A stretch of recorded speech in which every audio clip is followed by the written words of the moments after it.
Good morning students.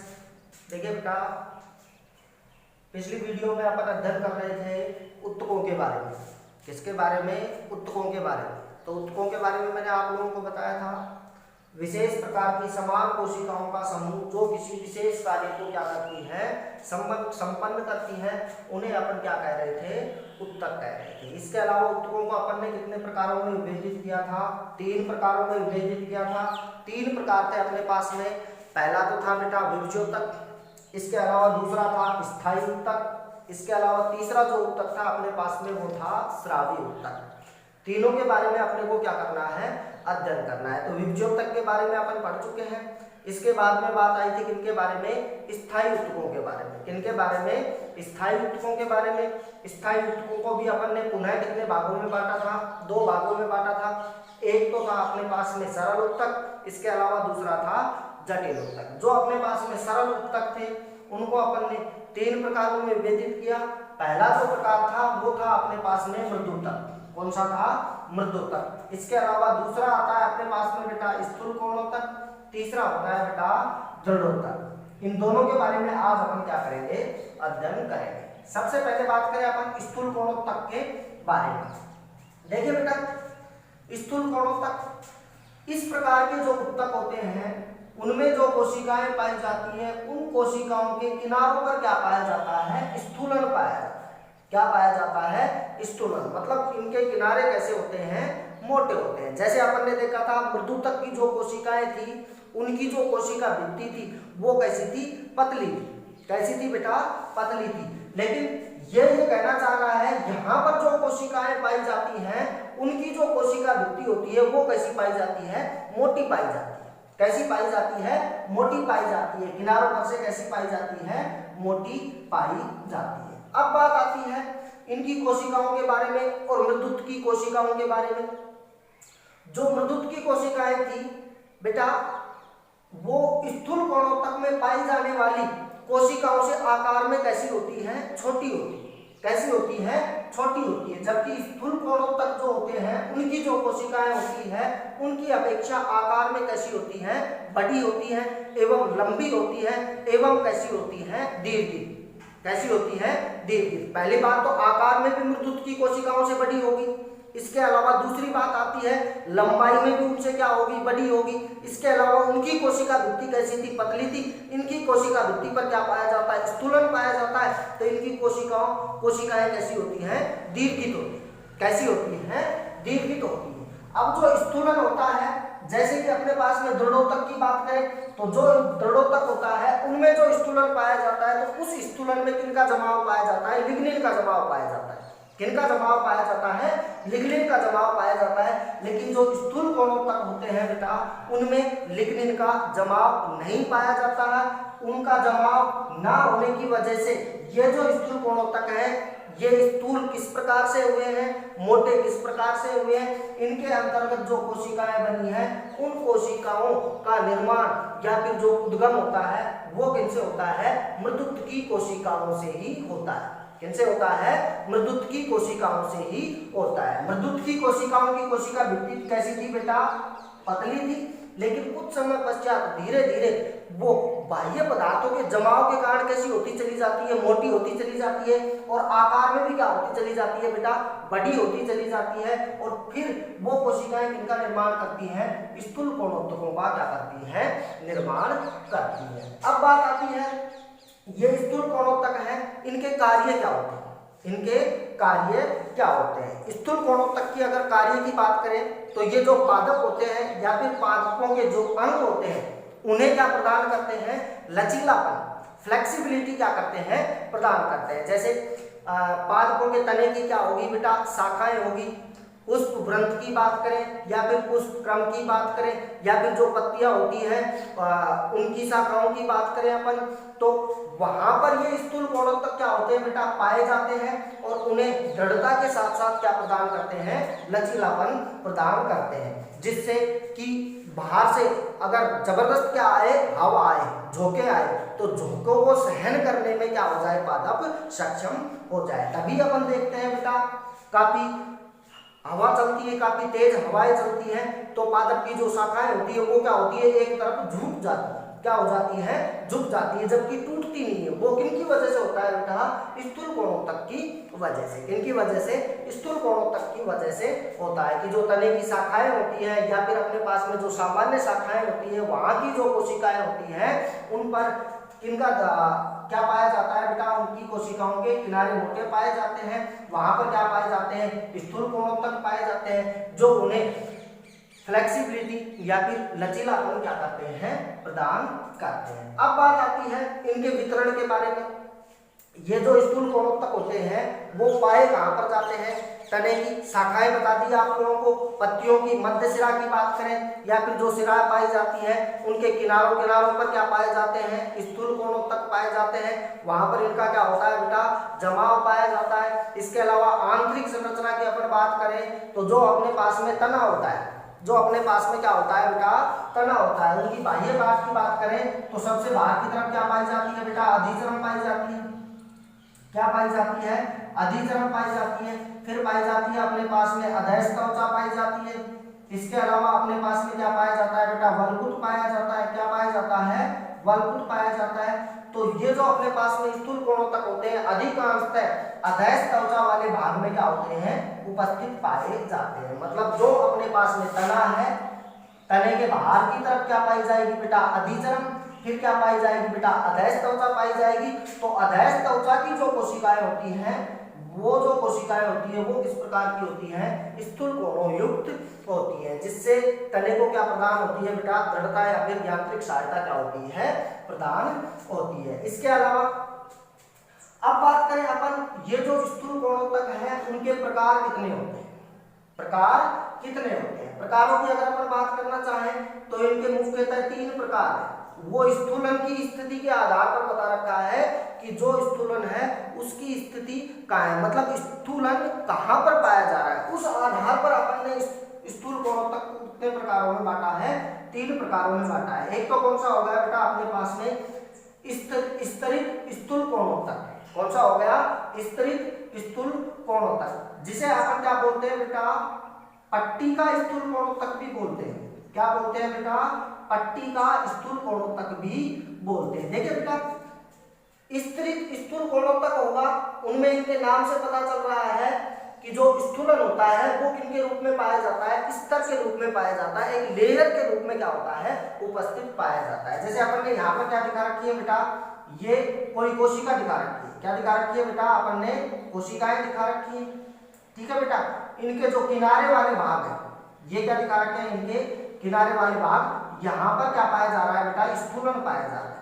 क्या पाया जा रहा है, स्थूलन पाया जा रहा है। तो किनका निर्माण हो रहा है, एक स्तर का निर्माण हो रहा है, मतलब एक स्तर में क्या पाया जा रहा है, स्थूलन पाया जा रहा है। अगर अपन इसको अनुप्रस्थ काट के रूप में देखना चाहें तो अपने को क्या दिखाई देती है, एक परत या फिर लेयर या फिर स्तर अपने को क्या होता है, दिखाई देता है। तो इस प्रकार का जो स्थूलन होगा वो क्या कहलाता है बेटा, स्तरित प्रकार का स्थूलन कहलाता है, जिनमें कोशिकाओं के बीच बीच में अपने को क्या दिखाई देते हैं बेटा, लंबे स्तर क्या होते हैं, दिखाई देते हैं। अगली बात आती है किनके बारे में बेटा, रिक्तिकामय स्थूल कोणोत्तक के बारे में। किनके बारे में, रिक्तिकामय स्थूल कोणोत्तक के बारे में। रिक्तिकामय स्थूल कोणोत्तक जो होता है उनमें जो कोशिकाएं पाई जाती है, ये यहाँ पर अपन ने क्या कर रखा है बेटा, डिनोट कर रखा है। क्या पाई जाती हैं, उनमें जो कोशिकाएं पाई जाती है उन कोशिकाओं के बीच बीच में क्या पाया जाता है, अंतराकोशिकीय अवकाश पाया जाता है।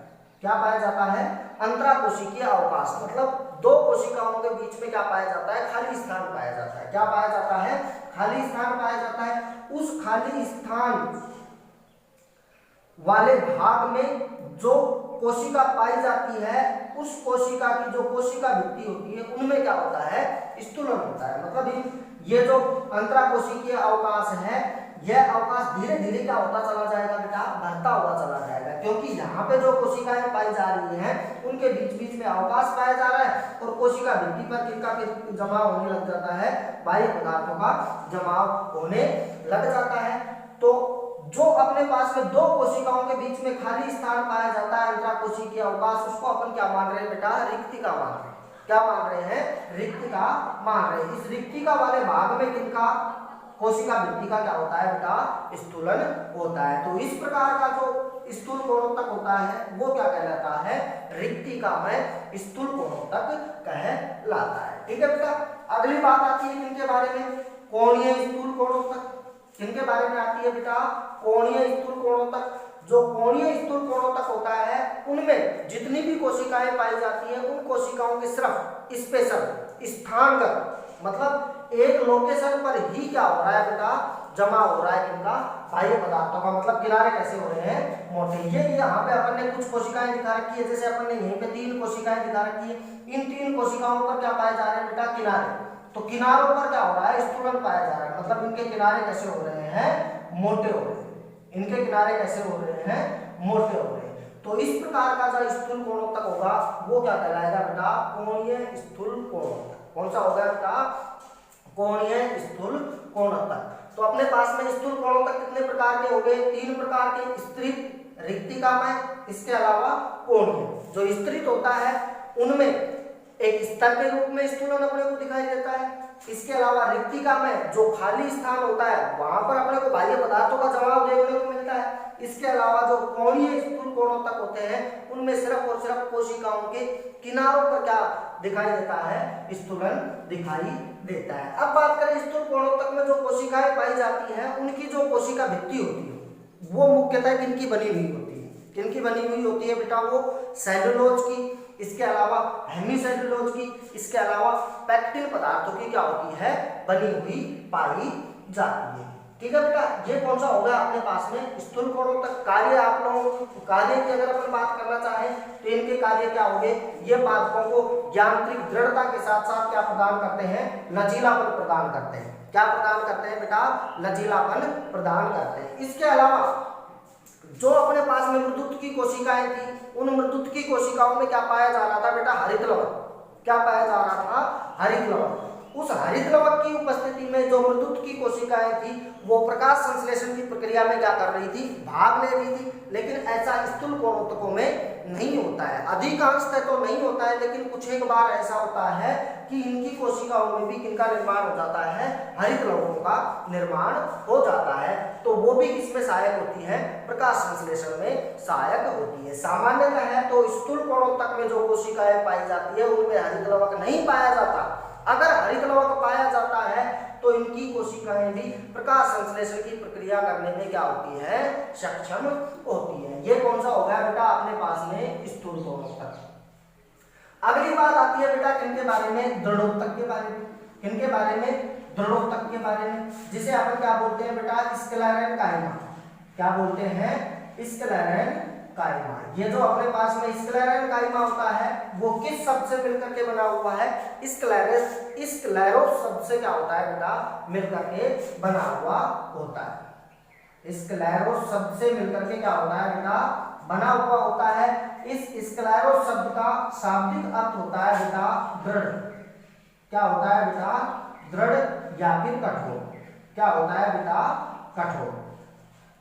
तो ये जो दृढ़ोत्तक है, दृढ़ प्लस उत्तक, मतलब इन उत्तकों में जो कोशिकाएं पाई जाती हैं वो कैसी होती है, दृढ़ होती है। इंग्लिश वर्ड की बात करें, स्क्लेरेन काइमा किससे बना है, स्क्लेरोस शब्द से बना है। स्क्लेरोस शब्द का अर्थ क्या होता है बेटा, दृढ़ एवं कठोर। तो ये जो दृढ़ोत्तक होते हैं उनमें पाई जाने वाली कोशिकाएं कैसी होती है बेटा, दृढ़।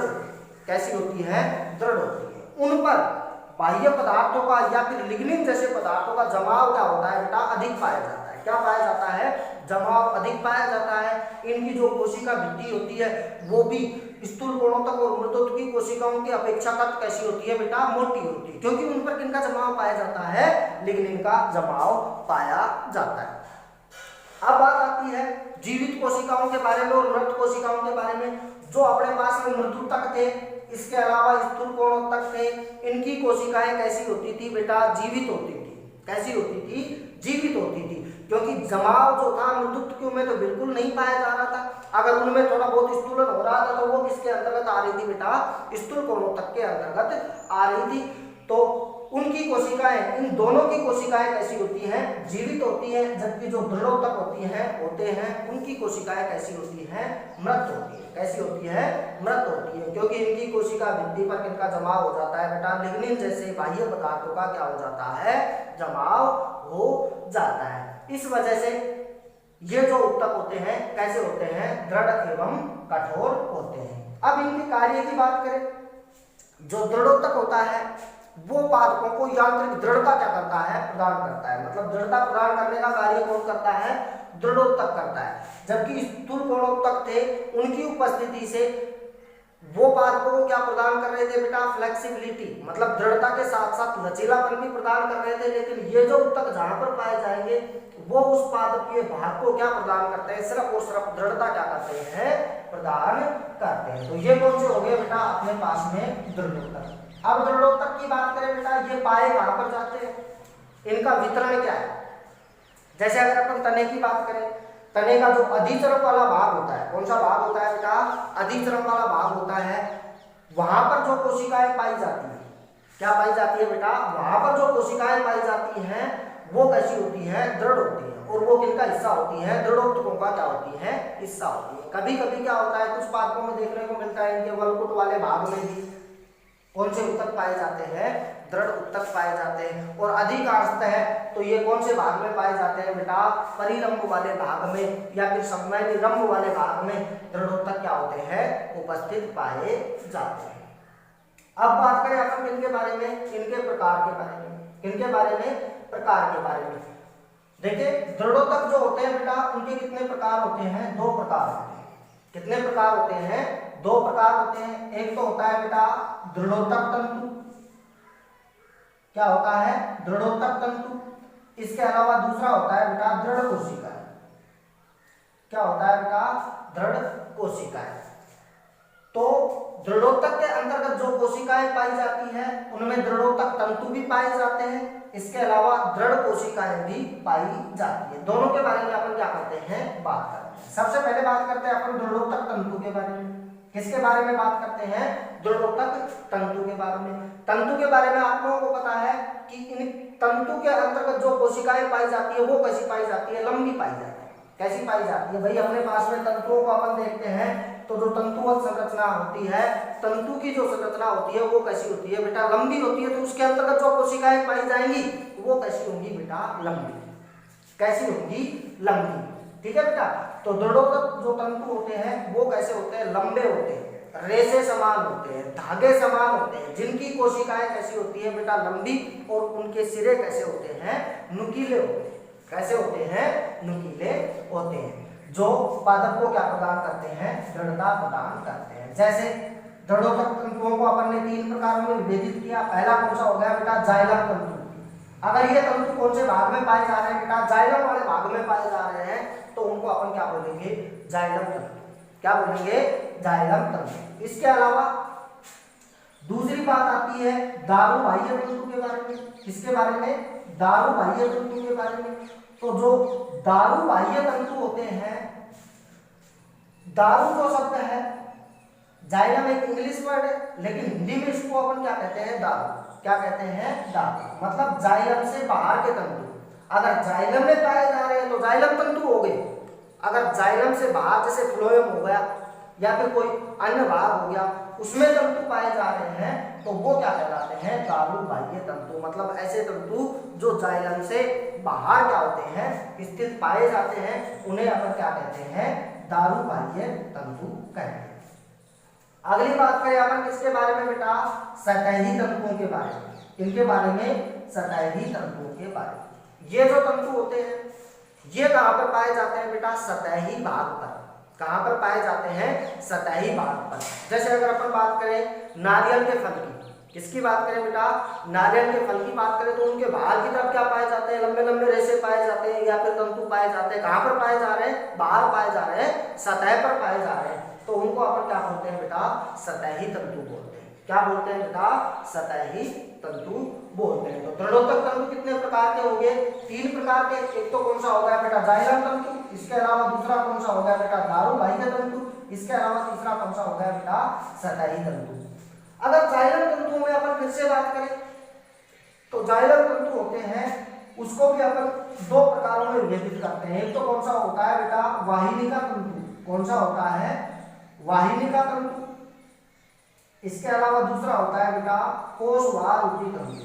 कौन सा होता है बेटा, कोशवाह रूपी तंतु। वाहिनी का जो तंतु होगा वो कहाँ पर पाया जाता है, वाहिनिकाओं वाले भाग पर क्या होता है, उपस्थित पाया जाता है। जाइलम में जो वाहिनिकाएं पाई जाती हैं उन वाहिनिकाओं में ये तंतु क्या होता है, उपस्थित पाया जाता है। इसके अलावा कोशवारूपी तंतु, ये जो तंतु होते हैं पाए तो जाइलम में जाते हैं, लेकिन संरचना कैसी होती है बेटा, मतलब जिस भाग में पाए जाते हैं वो कैसे दिखाई देते हैं कि क्या हो, कोशवा हो, मतलब फ्लोएम हो, तो उसको अपन क्या बोल देते हैं, कोशवारूपी तंतु बोल देते हैं।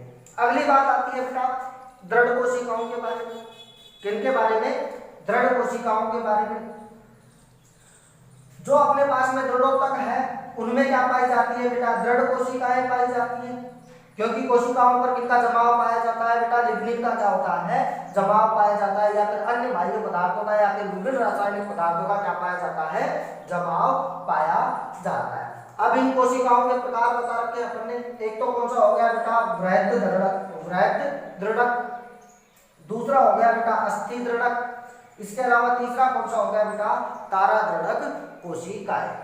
वृहद दृढ़क जो कोशिकाएं होती हैं वो कोशिकाएं कैसी होती हैं, उनका आकार कैसा होता है, छड़ के समान। कैसा होता है, छड़ के समान होता है, तो उनको अपन क्या बोलते हैं बेटा, वृहद दृढ़क कोशिकाएं। जो कहां पर पाई जाती है, मटर और जो चना होता है उसका जो बीज आवरण होता है, मटर का और चना का जो बीज आवरण होता है उनमें कौन सी कोशिकाएं पाई जाती हैं, वृहद दृढ़क कोशिकाएं पाई जाती हैं। इसके अलावा अस्थि दृढ़क की बात करें, इनमें जो कोशिकाएं होंगी उनकी संरचना कैसी दिखाई देती है बेटा, अस्थि के समान। जैसे अपन ने दिखा रखा है, ये क्या होगी बेटा, अस्थि होगी। क्या दिखा रखी है बेटा, अस्थि होगी, और अस्थि जैसी कोशिकाएं हैं और इसके ऊपर किनका जमाव पाया जा रहा है बेटा, लिग्निन जैसे पदार्थों का क्या पाया जा रहा है, जमाव पाया जा रहा है। तो इसकी संरचना अस्थि से मिलती जुलती है, इस वजह से इनको अपन क्या बोल देते हैं, अस्थि दृढ़क कोशिकाएं बोलते हैं। ये किनमें पाई जाती है बेटा, हाकिया के पादप। किनमें पाई जाती है, हाकिया के पादप में। तारा दृढ़क की बात करें अपन, इनमें जो कोशिकाएं होती हैं उनकी आकृति कैसी होती है बेटा, तारा के समान। कैसी होती है, तारा के समान होती है। ये देखिए यहाँ पर अपन ने दिखा रखा है, इनमें जो कोशिकाएं हैं, दृढ़ कोशिकाएं, उनकी आकृति कैसी बन रही है बेटा, तारा के समान बन रही है। इस वजह से इनको अपन क्या बोल देते हैं, तारा दृढ़क कोशिकाएं बोल देते हैं। क्या बोल देते हैं, तारा दृढ़क कोशिकाएं बोल देते हैं। उदाहरण की बात करें तो कौन सा हो गया बेटा अपने पास में, निम्बिया। कौन सा हो गया, निम्बिया। तो ये थे अपने पास में बेटा स्थूल कोणोत्तक और दृढ़ोत्तक। अब इनमें थोड़े से अंतर की अगर अपन बात करना चाहें तो स्थूल कोणोत्तक की जो कोशिकाएं होती है वो कैसी होती है बेटा, जीवित। कैसी होती है, जीवित, क्योंकि इन पर स्थूलन बहुत कम पाया जाता है। जबकि जो दृढ़ोत्तक होते हैं उनकी जो कोशिकाएं होती है वो कैसी होती है, मृत होती है, क्योंकि उनके ऊपर लिग्निन जैसे पदार्थों का क्या पाया जाता है, निक्षेपण पाया जाता है, जिसकी वजह से इनकी कोशिकाएं कैसी होती है बेटा, मृत होती है। स्थूल कोणोत्तक की जो कोशिकाएं होती हैं वो कैसी होती है बेटा, लंबी होती है। कैसी होती है, लंबी होती है। जबकि जो दृढ़ोत्तक होती हैं उनकी कोशिकाएं कैसी होती है, समव्यासी प्रकार की। कैसी होती है, समव्यासी प्रकार की होती है, और उनके ऊपर पदार्थों का क्या हो जाता है, जमाव हो जाता है। इनकी जो कोशिकाएं हैं उनमें क्या पाई जाती है, गुहिकाएं पाई जाती है, जबकि जो दृढ़ोत्तक होते हैं उनकी कोशिकाओं में गुहिकाएं क्या हो जाती हैं, समाप्त हो जाती है। सिर्फ और सिर्फ कारण एक होता है, कौन सा बेटा, लिग्निन का जमाव या फिर स्थूलन की वजह से क्या हो जाती है, गुहिकाएं समाप्त हो जाती है। इसके अलावा जो स्थूल कोणोत्तक हैं उनमें सिर्फ और सिर्फ किनारों पर जमाव पाया जा रहा था। स्थूलन कहां पर पाया जा रहा था, किनारों पर। लेकिन जो दृढ़ोत्तक के अंतर्गत जो कोशिकाएं पाई जाती हैं उनमें कंप्लीट जो कोशिका भित्ति होती है, संपूर्ण कोशिका भित्ति होती है, उस सारी के ऊपर ही क्या पाया जाता है, जमाव पाया जाता है। ये कुछ बेसिक क्या थे बेटा, इनमें अंतर थे। स्थूल कोणोत्तकों का कार्य बताया, ये यांत्रिक दृढ़ता के साथ साथ लचीलापन भी क्या करते हैं, प्रदान करते हैं। जबकि जो दृढ़ोत्तक होते हैं ये पादपीय अंगों को सिर्फ और सिर्फ दृढ़ता प्रदान करने का क्या करते हैं, कार्य करते हैं। ठीक है बेटा, आज के लिए इतना ही। अपने पास में हो गया कौन सा स्थूल प्रणोतक, इसके अलावा कौन सा हो गया बेटा दृढ़ोतक। नेक्स्ट वीडियो में अपन अध्ययन करेंगे स्थायी ऊतकों के बारे में। धन्यवाद।